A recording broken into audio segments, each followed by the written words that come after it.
¿Qué tal? ¿Cómo estáis? Bienvenidos a Club de Soccer. Hoy lunes 29 de marzo. Estamos en etapa de fecha FIFA, muchos partidos internacionales, muchas cosas también en juego. Y bueno, con un poquito de nostalgia, ¿no? de la Champions, que volverá la próxima semana, de la Liga, de la Premier, de todas las competiciones de clubes que están a puntito ya de comenzar. Vamos a ver con qué carga física, ¿no? Porque va a haber seguramente muchos futbolistas que lleguen, bastante cargados de minutos en las piernas para volver a los clubes, ¿no? Y eso tendrán que administrarlo los propios entrenadores, ¿no? de los distintos equipos de cara a este compromiso próximo en la Liga, en las ligas, no en la Liga Española, en general en las competiciones ligueras. Y también en la Champions. Hay 8 equipos que se están jugando totalmente, no sé si la temporada, pero vamos, las cosas más importantes de la temporada en 7 días y tienen a medio equipo por ahí disperso por la geografía terrestre. Bueno, hoy tenemos temas muy distintos unos de otros, pero todos apasionantes. Aprovecho antes de mencionarlo para la gente que nos está viendo ahora mismo a través de Twitch o a través de Twitter. Pues nada, que toda la gente que se anime, que participe, que nos escriba ahí sus comentarios y los iremos haciendo parte del debate. Está preparado Daniel Chapela y entre los dos, más la gente que se quiera sumar, seguro que armamos un programa bastante interesante. Y es probable también que nos estés viendo ahora mismo en YouTube, porque ya esté subido el vídeo. Bueno, pues en este caso igual no será en directo, no tendrá repercusión en pantalla, pero te animamos también a que comentes porque luego siempre se arman unos debates debajo que son interesantes de por sí ya. Incluso dándole pausa al vídeo, ya ponerse a leer es entretenido. Bueno, temas para hoy.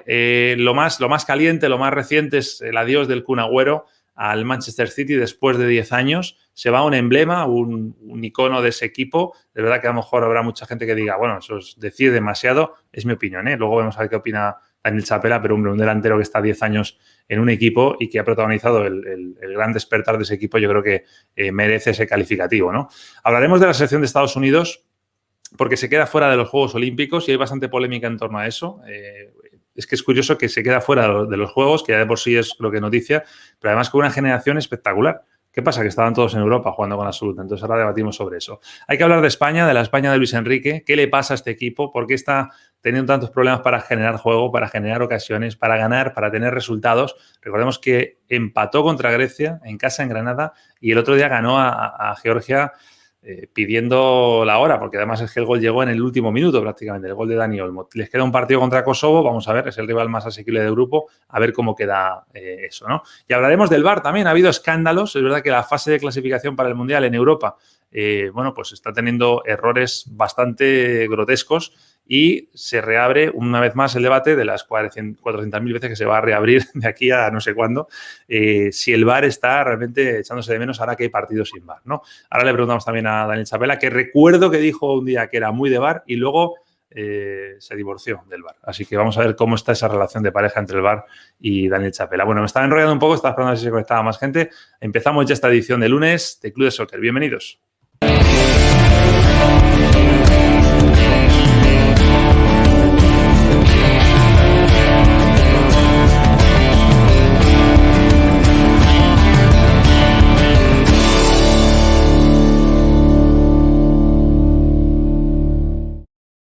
Venga, vamos a por ello. Daniel Chapela, muy buenas. ¿Cómo estás, amigo? ¿Qué tal, Nacho? Un saludo a toda la gente del Club de Soccer. Qué gusto estar aquí de nuevo. Los lunes está viniendo a ser el programa de los panas, ¿no? Pero hoy se nos ha caído el otro pana, que es Carlitos Suárez, que le ha surgido una cosa a última hora. Así que hoy vamos a torearlo esto entre los dos y la gente que se quiera sumar. El tema del VAR, por cierto, lo vamos a tratar al final, pero como ya lo acabo de decir, ¿cómo está esa relación de pareja entre el VAR y Daniel Chapela actualmente? Valoro sus cambios, valoro su disposición a tener una relación más cercana, pero sigo en mis 13, no ha cambiado la percepción. No ha dado lo suficiente, ¿no? Soy Para un mejorar mujer la de relación. experiencia, y tiene que hacer más, tiene que ganarse más mi aprecio. Bueno. Pues si te parece vamos a empezar con... luego hablaremos del Kun, hablaremos también, como digo, de la selección española de Luis Enrique, pero quiero empezar con esta imagen que a lo mejor la gente que nos ve desde Europa, desde España o desde incluso Latinoamérica, pues es algo que bueno, le toca muy de lejos, pero a mí me gustaría poner en valor lo que supone que Estados Unidos se quede fuera de los Juegos Olímpicos. Esta es una imagen del otro día, del partido contra Honduras. Bueno, tú conoces mucho mejor este tema que yo, pero voy a intentar puedo contextualizar. En lo que es la clasificación para los Juegos desde CONCACAF son solo 2 equipos, son 2 billetes. Todo esto viene de una fase previa en la que, bueno, es un Cristo, está dividido entre Norteamérica, Centroamérica y Caribe. Lo de Caribe vienen jugando fase de grupo ya desde... Empezaron, para estos juegos, Dani, empezaron a jugar en el 73 más o menos, ¿no? Los partidos de grupos de Caribe. Lo de Centroamérica, pues se colapsan un poquito más y luego los equipos grandes, que son México, Estados Unidos, Canadá y no sé si me dejó uno, van directamente. ¿Y? Honduras. Y Honduras van directamente al final y son los que han llegado ahí. En la semifinal entre Honduras y Estados Unidos, pues ganó Honduras. Ganó 2-1, se queda fuera este equipo y bueno, pues, tenemos muchos temas de que hablar sobre esto, ¿no? Pero bueno, te pregunto primero un poco la sensación que te deja todo esto, ¿no? Porque se supone que esto se puede categorizar de fracaso, es decir, que Estados Unidos no esté en los Juegos Olímpicos en el soccer, como dicen ellos, en el fútbol, sí es un fracaso, ¿no? Sí, sin duda, es un gran fracaso. Aparte, es la tercera edición de Juegos Olímpicos de manera consecutiva en la que Estados Unidos no se puede clasificar. Todas las veces se quedó fuera con Honduras, lo que desde el otro lado implica un hecho sin precedentes. Es el tercer Juego Olímpico consecutivo para el seleccionado de Honduras. México lo hace habitualmente, ya ha ganado la medalla de oro, lo hizo en Londres y no fue una sorpresa. Pero esto de Estados Unidos sí. Es un asunto que yo creo que debería implicar un debate, un análisis profundo de parte de la Federación de los Estados Unidos, porque aquí hay distintas aristas en esto, ¿no? Por un lado está este asunto de los jugadores que no fueron cedidos para la selección olímpica, ¿no? Y no solo hablo de... Ahora vamos a hacer la lista porque es una lista numerosa y de mucha calidad. O sea, hay jugadores que yo estoy seguro que si van, hubieran estado en los Juegos. Claro. Por un lado están los futbolistas de la MLS que no recibieron el permiso. Por ejemplo, clubes como Atlanta United se negaron a ceder a los futbolistas. Eso por una parte.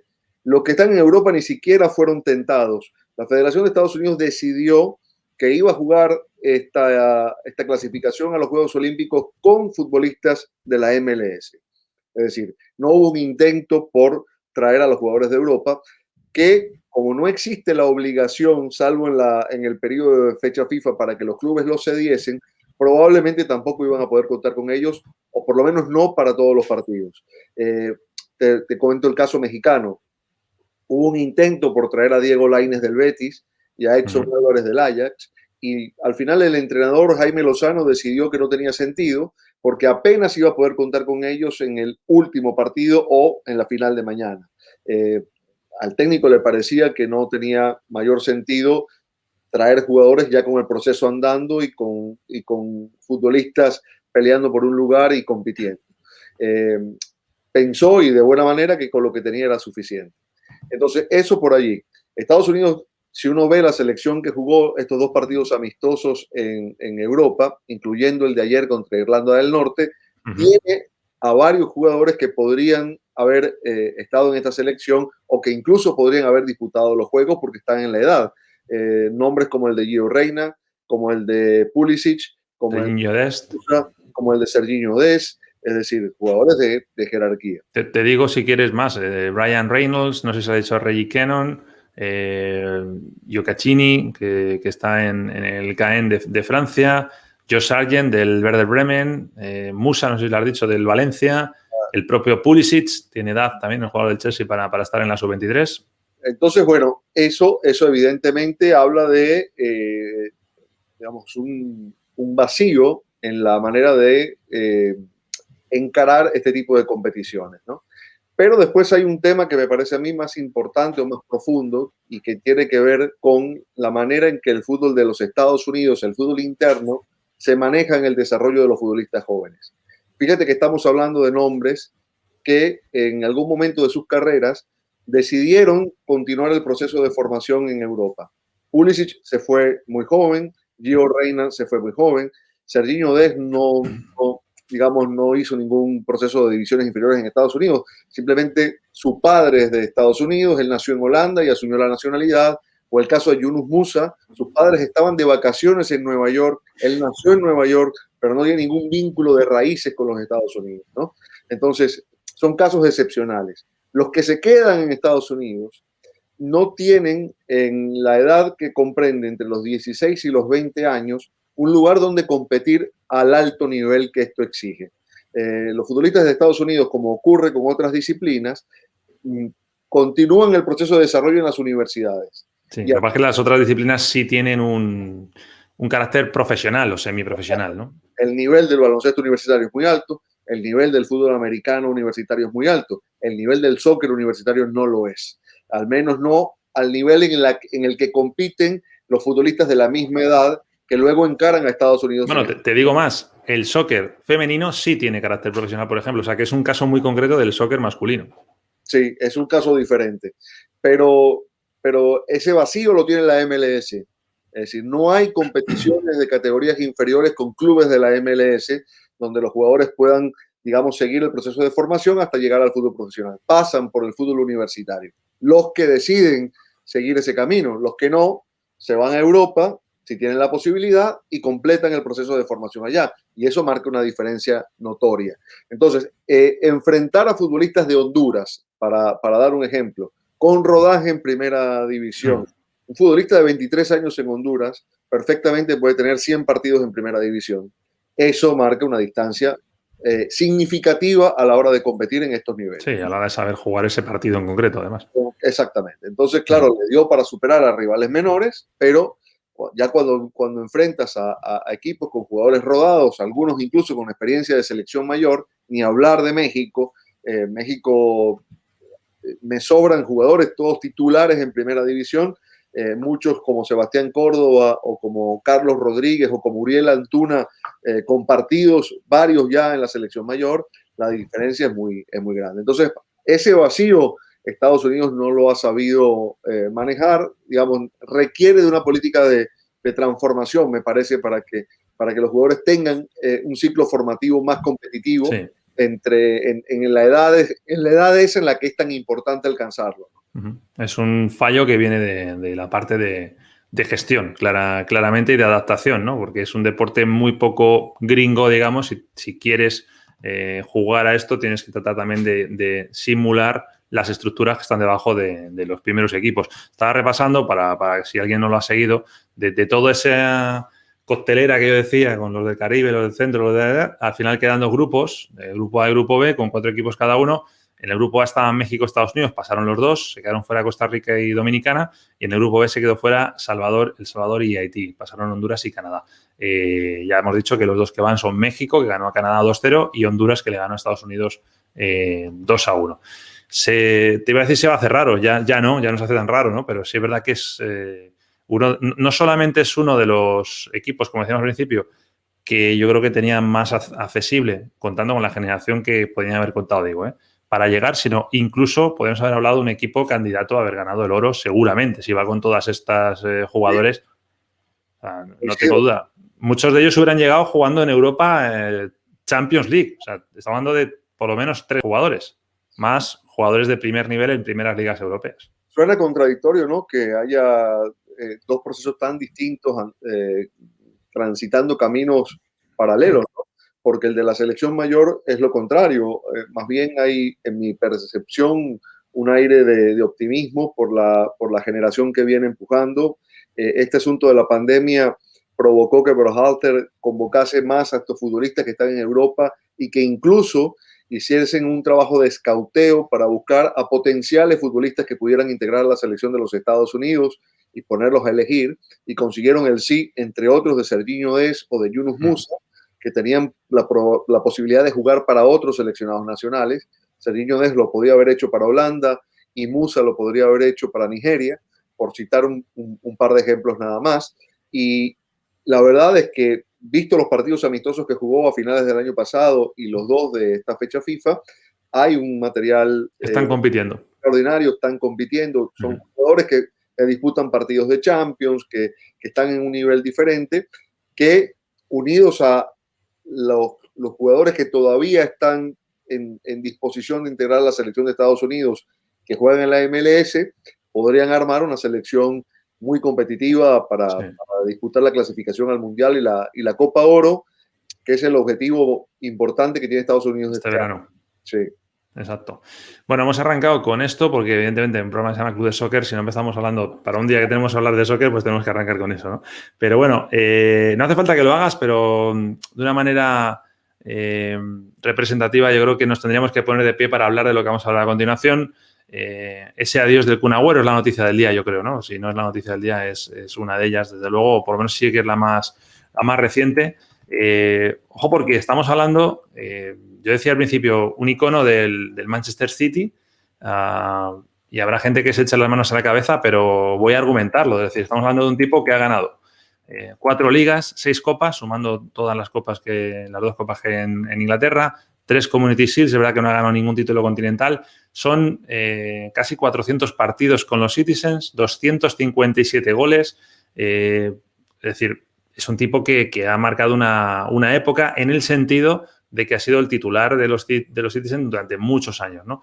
No sé si coincides, Dani, hay un antes y un después de esa lesión de rodilla, sí, de la que fue intervenido en Barcelona hace aproximadamente un año, un poquito más.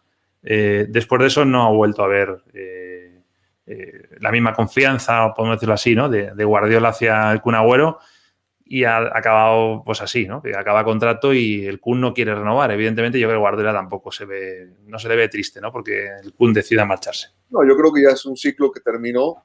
Estamos hablando del goleador histórico del City. El club hoy comunicó que se le va a develar una estatua en las afueras del estadio, junto a la de Vincent Kompany y la de David Silva. A ese nivel está, es decir, el nivel de ídolo de un equipo que tiene mucha historia. Pero... Dice mucho, Dani, el hecho de que las 3 estatuas que dices sean 3 extranjeros. Porque Kompany es belga, ¿no? Si no recuerdo mal. Sí. Silva es español y Agüero es argentino. Correcto. Es que iba a decir que es un club con mucha historia, es un club centenario, pero digamos que historia ganadora es un poco más reciente, ¿no? Exacto. Ha sido el periodo más exitoso de Manchester City en más de 100 años, ha sido el de la última década, en el que ha ganado más ligas, en el que se ha convertido en un candidato en la Champions, aunque no la haya ganado. El Kun Agüero tiene 17 títulos con la camiseta del City, se podría despedir con unos cuantos más, porque el City está aspirando a todo esta temporada y son títulos que se los va a llevar él también, ¿no? Que le van a corresponder también. Podemos hacer el comentario fácil de qué bonito sería decir adiós con una Champions, ¿no? Claro, por supuesto. El Kun Agüero fue titular para todos los entrenadores que tuvo y pasó por las manos de varios. Fue determinante en el título contra Queens Park Rangers, aquel famoso del gol sobre la hora, pero estuvo con Pellegrini, estuvo con Mancini, ha estado con Guardiola. Y para Guardiola fue un jugador importante, incluso un futbolista del que tuvo que sacar mano de su manual para convencerlo de su idea de juego, para convencerlo en el sentido de modificarle ciertas características para que pudiera entrar en esa idea de juego. Y el Kun Agüero después confesó que no había aprendido tanto del fútbol como en ese periodo con Guardiola, o como en este periodo con Guardiola. Pero es verdad que la lesión lo perjudicó. Este no ha sido un año fácil porque además de la lesión, si no estoy equivocado, contrajo el virus también. Sí. Y eso le quitó continuidad, ¿no? Lo otro es que el City se ha convertido en plena marcha, que si te paras en una estación es difícil volverse a montar, ¿no? Quiero decir que entró justo en esta racha ganadora, jugando sin un 9 claro y definido, y después es muy difícil encontrar lugar allí, ¿no? Más que el City ha tenido que jugar, o está teniendo que jugar muchas competencias al mismo tiempo y teniendo que tomar mano Guardiola de lo amplio de su plantel, a Agüero le ha costado entrar en esa estructura, ¿no? La duda ahora, Dani, está en, evidentemente, su futuro, que además entiendo que es un futuro que no se va a conocer en el corto plazo, por mucho que ya podría anunciarlo perfectamente porque acaba el contrato, porque seguramente van a ser varias las opciones que tenga, pero una va a ser el Barça. Hay que ver con qué fuerza, con qué interés, con qué fuerza de esto y con qué fuerza de otras cosas, ¿no? Pero el Barça parece que va a estar ahí. La gran pregunta sería si realmente es lo que necesita el Barça o si Agüero lo que necesita es el Barça también, porque entiendo que es un jugador ya muy vigente, pero que el Barça está en otra etapa, ¿no? Está tratando de buscar gente para regenerar y no traer no es que este sea un vejestorio, pero bueno, Agüero ya que tiene 32, 33, ahora lo chequeo. Sí, está por allí, 32. A ver, yo creo que Agüero podría jugar un par de años más en Europa. No sé cuáles son sus intenciones, pero si son las de quedarse en Europa... 32. 32. Del 88, sí. Va a conseguir dónde jugar. Yo creo que tiene el nivel para un par de años más. No sé si para equipos top, pero sí para ¿Pero por qué resaltar lo de que tiene para jugar también en Europa? Porque ¿entiendes que habrá gente que diga que está para venir ya a la MLS o para ir a Argentina? ¿O? Podría ser, no creo que Argentina. A ver, habrá que ver cuáles son sus aspiraciones. No me refiero a las económicas, sino profesionales. Si su intención, por ejemplo, es pelear. Yo te doy una pista. Tiene que ser un sitio que tenga buena conexión de internet. Eso ya te lo digo, porque él necesita hacer sus streamings. Si su intención es competir por un lugar en la nómina de Argentina para el Mundial de Qatar 2022, que me parece que es muy probable que eso lo tenga en mente, necesita mantenerse en Europa, creo yo. Le convendría mantenerse en Europa. Me parece que es un futbolista perfecto para la Liga, por ejemplo, pero yo no lo veo en el Barcelona. Y no lo veo por eso que acabas de decir, por el momento, por la edad, por la situación en la que está el Barcelona. A mí no me parece que el Barça sea un club, por más que Messi tenga peso y poder, que vaya a tomar una decisión de un fichaje así. Lo que pasa es que en la Liga, Dani, si en el Barça digamos que no es lo ideal, en el Madrid no va a jugar, el Madrid ya tuvo interés en su día y no se dio. En el Atlético de Madrid está Luis Suárez, tendría que ir a un equipo de segundo nivel en la Liga, ¿no? Yo al Kun no le veo en ese papel de Silva, pero en el Sevilla podría jugar perfectamente. En el Sevilla podría jugar y jugaría Champions, por ejemplo, ¿no? No sería un mal destino para él, pensando en eventuales lugares. El Villarreal podría ser un lugar para él. Si fuese la Liga Española, vamos, que a lo mejor termine en Francia, ¿no? O, no sé. Pero decía lo del Barça porque lo que tú has dicho es correcto. Es un equipo que está regenerándose, que ha dejado buenas señales justamente a partir de ese proceso de regeneración, que tiene una especie de Kun Agüero 12 años más joven en Ansu Fati, y lo digo por características, ¿no? No son iguales, por supuesto, pero no creo que Agüero sea un jugador para el Barça en este momento de su carrera, y no creo tampoco que sea un factor que marque la diferencia entre que Messi se quede o se vaya. No, lo digo esto porque se ha especulado mucho sobre ese asunto y yo no creo que Messi vaya a intervenir en eso, ni creo que lo ponga como... Bueno, Messi bastante tiene, yo creo, con primero decidir qué quiere hacer él, ¿no? O sea, por eso decía yo antes que lo del Barça, dentro del ramillete de opciones que pueda tener para elegir el Kun Agüero, seguramente una opción pueda ser el Barça, pero esa opción, esa bombillita no se va a encender hasta que no diga Messi, oye, yo tengo claro que Laporta, toda la llamada que se filtró que le hizo a Agüero y todos estos rumores que hay en torno al Barça y a Agüero, es por Messi. O sea, si no es así, sería un volantazo. Me cuesta creerlo. Yo te diría más que si Laporta ficha a Agüero con esas intenciones, estaría pareciéndose mucho a Bartomeu. Y no creo que sea lo que quiere, ¿no? Y sería una contradicción en sí misma, ¿no? Porque se supone que si Messi se queda es porque hay un buen proyecto de futuro. Tú tienes que contratar a Agüero, digo tú, Barça, o tú, Laporta, con su director deportivo que va a tener, que no sé si será Jordi Cruyff, tienes que fichar en función de las necesidades. Bueno, va a ser Alemán, ¿no? Mateo Alemán. Mateo Alemán, pero digamos, Mateo Alemán sería la cabeza de la estructura deportiva y Jordi Cruyff, el ejecutor. El que iría a recomendar los nombres, no a negociarlos. Aunque podría hacerlo, lo hizo en Maccabi Tel Aviv también. Iba a decir es que tienes que fichar en función de las necesidades del equipo, no de las necesidades de un jugador del equipo. Claro. Yo no creo que eso vaya a ser así. No lo creo, sería un graso error desde mi punto de vista. Sí, yo opino lo mismo. Hombre, salvo que Agüero decida que va a jugar allí casi gratis, ¿no? Es decir, que no va a ser un sueldo muy alto y demás. Hombre, un jugador de ese perfil que no te salga muy caro no es una mala opción, ¿no? Como un jugador suplente que tenga claro a lo que viene al Barcelona. Eso podría ser, pero bueno, sí, no sé si ese rol le vendría bien pensando en lo que estábamos hablando, ¿no? Porque ¿qué motivación puede tener Agüero de mantenerse en la élite? Yo me imagino que no es solamente dinero, ¿no? No. De pronto está la selección argentina como objetivo, el Mundial de Qatar como objetivo. El Mundial de Qatar es el próximo año. Es ya. Necesita, si se va a la MLS, pierde puntos para eso. Si regresa a Argentina, ni hablar. Yo no creo que sea sus objetivos. habrá que esperar su propia versión, pero desde mi punto de vista, Agüero se va a quedar en Europa, por lo menos un par de temporadas. No sé qué tal se llevan Kun Agüero y Edinson Cavani, pero a lo mejor se cruzan alguna llamadita en estos meses, ¿no? Porque están en una situación prácticamente similar. Tendrán que ir al mismo psicólogo, al menos, para que les den un consejo parecido.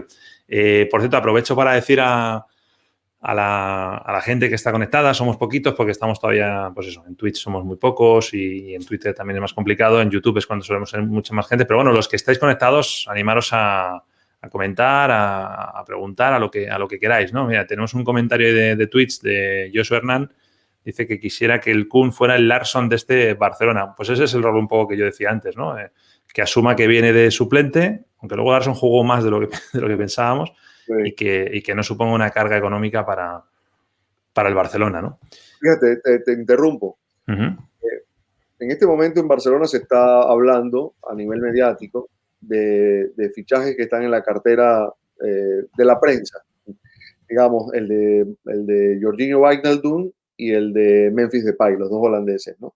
Depay es sabido que fue pedido de Koeman, de Wijnaldum no estoy seguro que lo haya sido, pero los dos eran jugadores a los que Koeman convocaba en su periodo como técnico de Holanda.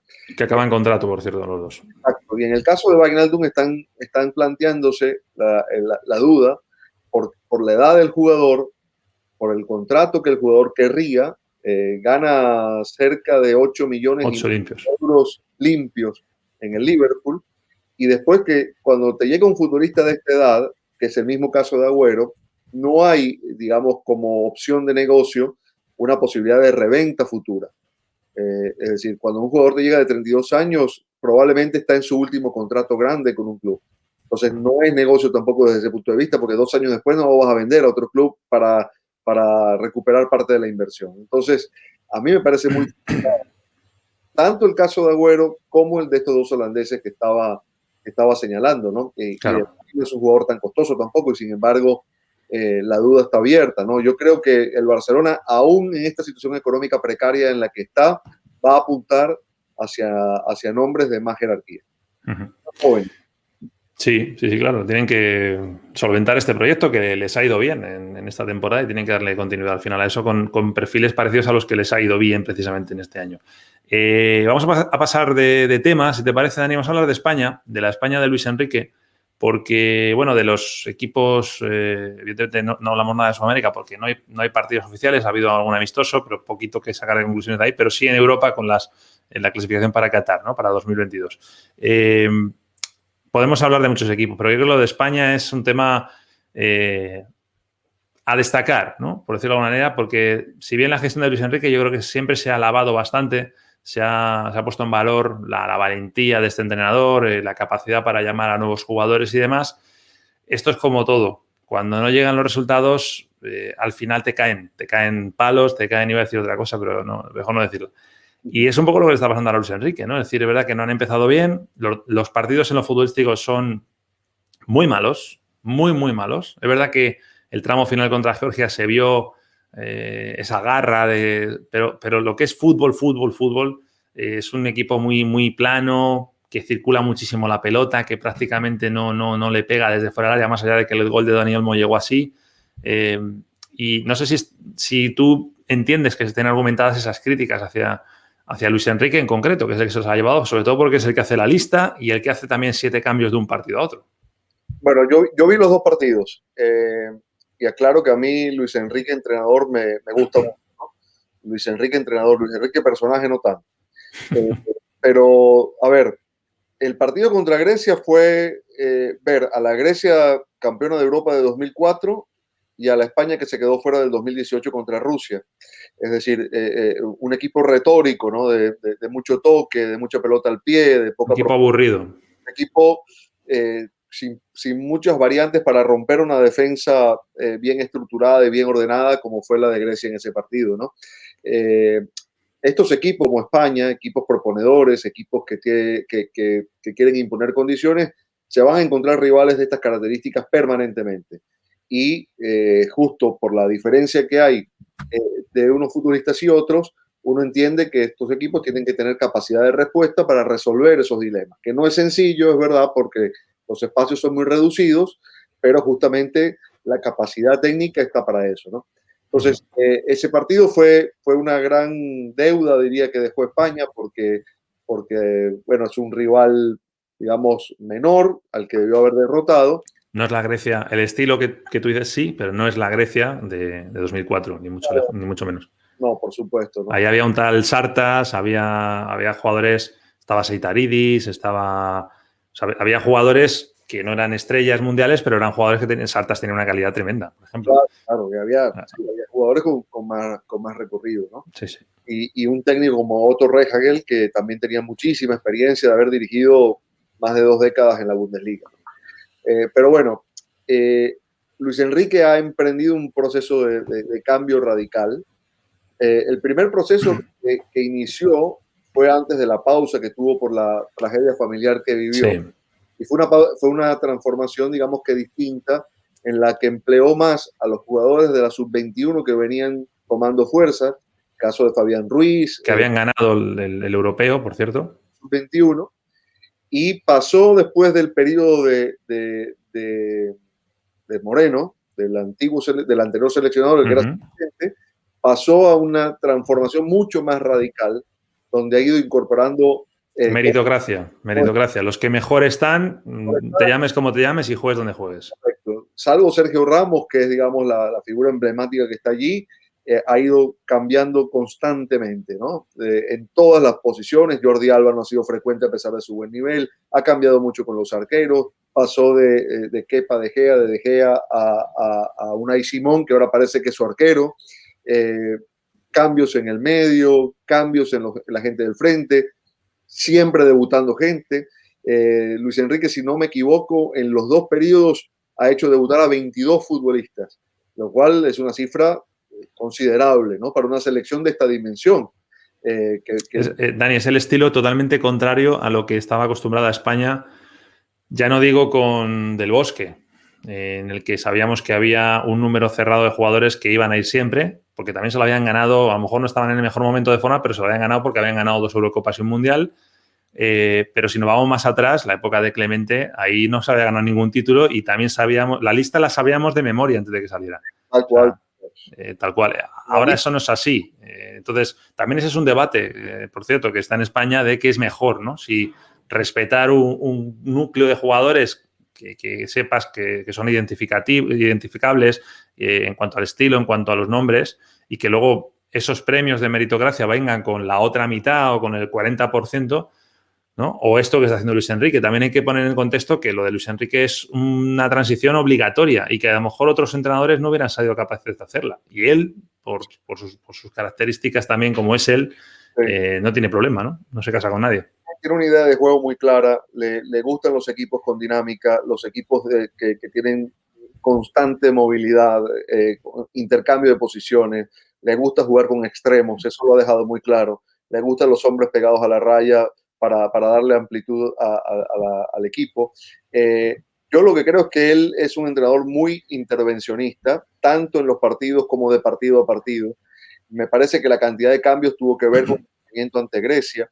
Buscó una reacción, buscó otro tipo de futbolistas, otras características. También tiene que ver que ahora hay que jugar 3 partidos en los mismos días y no 2, hay que dar un poco de descanso. Pero le dio la titularidad a Busquets, que no jugó el primer partido, le dio la titularidad a Pedri, que había entrado como suplente, entró Bryan Gil desde el arranque, que también había sido un revulsivo en el partido contra Grecia y había andado muy bien, armó una dupla de centrales diferente porque no jugó Sergio Ramos. Eric García da la impresión de que se consolida con él. Fíjate que no tiene continuidad en el City, hablando de esto de que van los que mejor están y sin embargo para Luis Enrique ya da la impresión de que va a ser uno de sus centrales titulares. Pero lo que me gustó, digamos, de los 2 partidos fue el segundo tiempo contra Georgia. Creo que hubo una buena reacción del equipo y del entrenador ante lo que estaba pasando. Porque el primer tiempo ante Georgia, sí, ¿verdad?, contra un rival encerrado y mucho más intenso que Grecia, que preocupaba más en las transiciones, de hecho le hace el gol en una jugada de contragolpe, supo resolver, supo solucionar, supo ajustar. Metió a Dani Olmo en lugar de Bryan Gil para tener más juego por dentro, eso le dio posibilidades a Jordi Alba de desprenderse por su banda. Pedri creció a un nivel, al nivel del Barça en ese segundo tiempo. y cuando entró Thiago se acabó de acomodar el equipo en la mitad de la cancha. A partir de allí fue una exhibición de España, una exhibición de juego, ahí sí, contra un rival encerrado, que te planteaba dificultades, pero generándole situaciones, que eso fue ya una gran diferencia. El gol de Dani Olmo, yo creo que hay responsabilidad del arquero, pero es producto de lo que fue generando y de los cambios del técnico. Entonces, y hay que pegarle, es que si no le pegas de fuera de la área tampoco sabes si el portero puede fallar o no. O sea, eso es así. ¿no? Tienes que buscar alternativas ante esa situación. Mira, dos preguntas, Dani, antes de seguir con este tema, que nos escriben aquí dos amigos. ¿Dónde están? Aquí están. Nos dice aquí Wences Hip Hop desde Twitter si pensamos que Nacho no tiene cupo para esta España. Nacho Fernández, el central del Madrid. Para mí sí. Lo que pasa es que yo tengo una idea que quizás esté equivocado, no lo sé. Pero yo creo que sea polivalente y que sea tan buen jugador cuando le ponen de lateral, cumple de lateral, cuando le ponen de lateral, cumple de central, que eso para ir a la selección puede ser algo en su contra con Luis Enrique. O sea, de repente para el europeo sí te lo llevas, porque te interesa tener ese tipo de jugadores, como en su día Arbeloa, pero en estos partidos que lo que quiere el entrenador es trabajar con su grupo, yo creo que esto va contra él. No sé cómo lo ves tú, Dani. Yo voy a decir algo que no sé si será lo correcto, porque veo a la selección española un poco a la distancia, pero a mí me parece que Luis Enrique es el tipo de entrenador que gusta de construir equipos de autor. Y cuando eres seleccionador, tienes la posibilidad de elegir, de escoger en función de tu idea de juego. Entonces, él en ese sentido es sumamente radical en sus principios de juego. Y en el caso de los centrales, a ver, lo primero que quiero decir, Nacho está en nivel de selección. Sí. Eso no es discutible. Pero no alcanza para que Luis Enrique lo convoque. Porque Luis Enrique quiere un tipo de central, de acuerdo a su ortodoxia, que tenga unas características muy puntuales. Es que sean centrales con capacidad de construcción de juego, que sean centrales que, ante equipos como el de ayer, que se encierran, sean capaces de conducir y de dividir, de tirar un pase para adelante entre líneas. Entonces, ¿qué centrales le dan esas cualidades? Sergio Ramos, Íñigo Martínez, Eric García, Los que han ido. Entonces, no hay que darle mucha vuelta. A Jordi Alba no lo llevaba, se dice que por un tema personal. Espera, mira, justo la siguiente pregunta es sobre Alba, te la leo y ya de paso lo enlazas. Decía aquí Joshua que parece que ya cuentas pendientes, pero que se va solucionando, ¿no? Que parece que ya eso está arreglado. Yo no creo que esté arreglado la parte personal. Lo que pasa es que yo creo que no, Luis Enrique no es tonto. O sea, el mejor lateral izquierdo a día de hoy, no en España, yo diría a nivel europeo, es Jordi Alba. Pero volvamos a la ortodoxia otra vez, ¿no? Yo no creo que Luis Enrique se pegue un tiro en el pie y diga, no llevo a Jordi Alba porque tengo un problema personal. De hecho, ahí está, ¿no? Y lo había convocado antes también. Es decir, ¿qué pasa? Jordi Alba sabemos cuál es su característica. Cuando juega Jordi Alba, ¿verdad? Fijémonos en el Barcelona. Cuando juega Jordi Alba, normalmente el que hace el recorrido de amplitud por la banda es él, ¿verdad? Si Jordi Alba tiene por delante un extremo que juega pegado a la raya, su recorrido queda limitado. Si ese extremo no hace el movimiento de afuera hacia adentro, como hizo Olmo cuando entró por Gil, a Jordi Alba le ponen le cortan el recorrido, cosa que en el Barça, que él es el carrilero, no es el lateral, es el carrilero, tiene todo a la banda para él. Entonces, Luis Enrique piensa en laterales de otras características. Sin embargo, ayer, él es ortodoxo, pero no es tonto, digamos, entendió que necesitaba que la amplitud se la diera el lateral porque el juego por dentro estaba siendo un problema. Necesitaba el juego por dentro para generar espacio por fuera y le resultó muy bien. Entonces entró Dani Olmo a jugar por fuera, pero haciendo el recorrido hacia adentro, lo que liberaba el pasillo para Jordi Alba. Yo creo que muchas veces uno a la hora de analizar a los entrenadores, creo que tiene que tratar de ponerse en sus zapatos. Quiero decir que uno puede tener una opinión del juego y pensar debería llamar a este o aquel o plantear el partido así o asado, pero el entrenador es él. Entonces hay que tratar de entender cuál es su filosofía y por qué hace determinados movimientos. Después discutiremos si se equivocó en un planteamiento, si pudo tomar otro tipo de decisiones. Pero yo creo que ese es el entrenador que es Luis Enrique, ese es el técnico que buscó España y eso tiene sus cosas positivas y sus cosas negativas. Claro. Exacto. Totalmente de acuerdo. Bueno, antes de irnos, Dani, por cierto, a España le queda jugar esta tercera fecha contra territorio de Kosovo o Kosovo. Hay una polémica con eso, te la contaré. Sabes lo que pasa con Kosovo, ¿no? Porque desde el gobierno español se ha prohibido que se le haga un tratamiento de país a Yo lo Kosovo. reconoce como Estado-nación. Exacto. España es uno de los poquitos países que no reconoce a Kosovo como nación. El motivo, a poquito que piensen nuestros amigos, saben de qué estamos hablando, ¿no? El momento en el que España reconozca a Kosovo como nación, el problema que tiene con Cataluña, y no me meto ya en política, pues le va a hacer más grande todavía. Hay que aclarar una cuestión. La FIFA tiene su propio ordenamiento Sí. geográfico político, ¿no? Exacto, sí. Gales, Es otro mapa mundi, ¿no? Gales, Escocia y Irlanda del Norte no son países.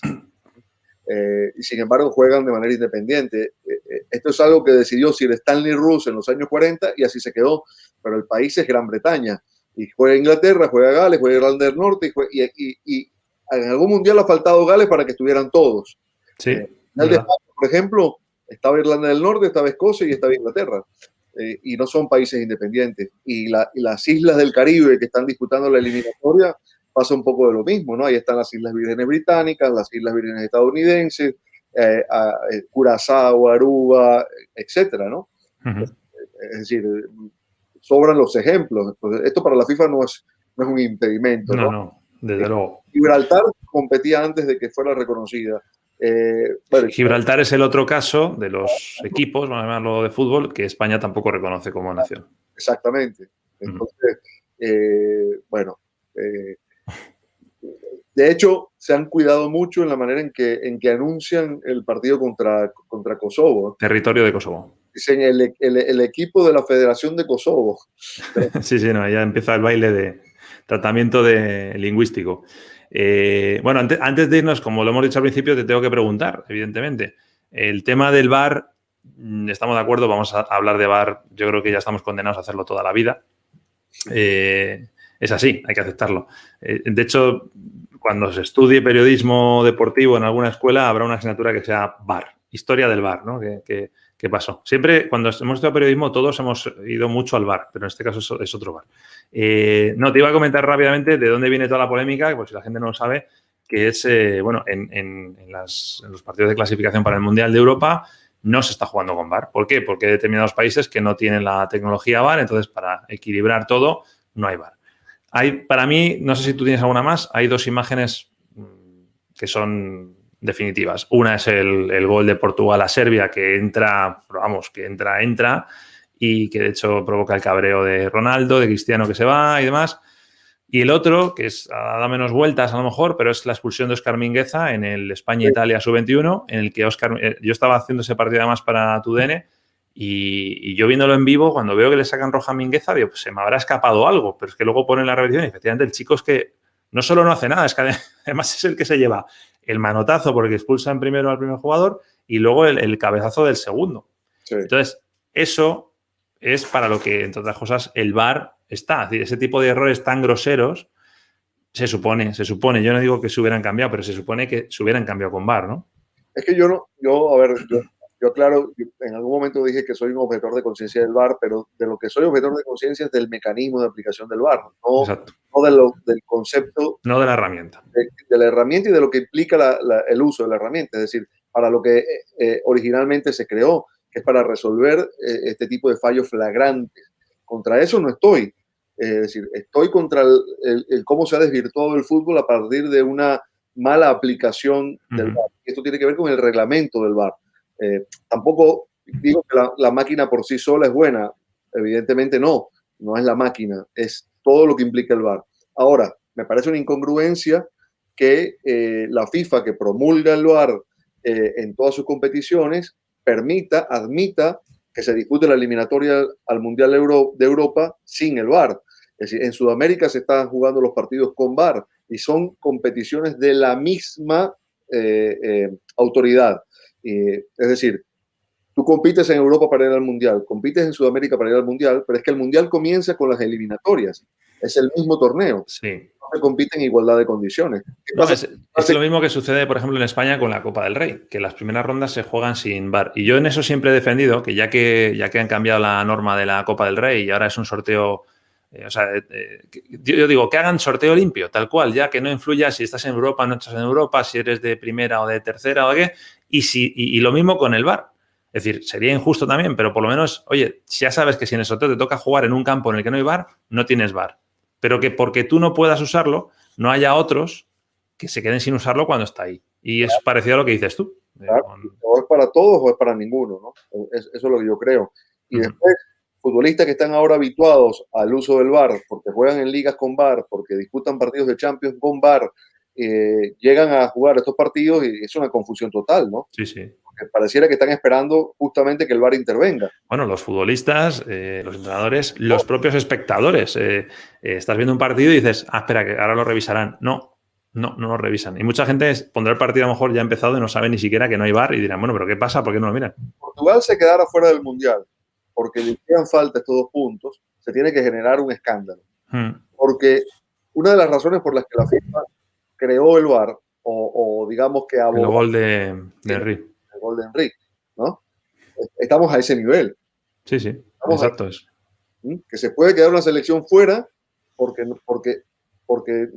digamos, no se convalidó un gol legítimo. Y todavía sería peor porque ya existe y se aplica la herramienta. Sí, eso es verdad.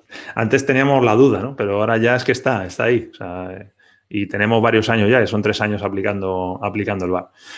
Bueno, pues queda una jornada de eliminatorias europeas. Lo mismo dentro de unos días estamos hablando de lo mismo, Dani. Otro error de estos, ¿no? Sí. Espero que no.